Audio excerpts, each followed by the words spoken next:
Hello বন্ধুরা, তোমরা কি জানো এই গরমে গরিবদের একটা বোনাস হয়েছে? এই বোনাসটা কীরকম আমি তোমাদের বলছি। বড়লোকরা খুব অহংকার করে বলে আমরা রোজ মটন ছাড়া খাই না, আমাদের টেংরির জুস ছাড়া চলে না।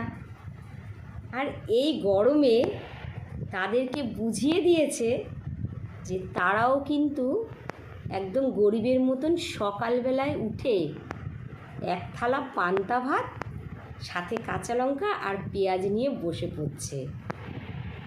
তাহলে এই যে গরিব আর বড়লোকের ভেদাভেদটা কেন মানুষে করছে?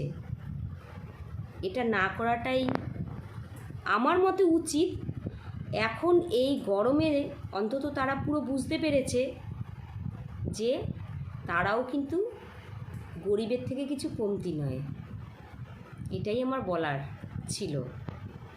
তোমরা সবাই সুস্থ থাকো, ভালো থাকো, এটাই কাম্য করি। টাটা।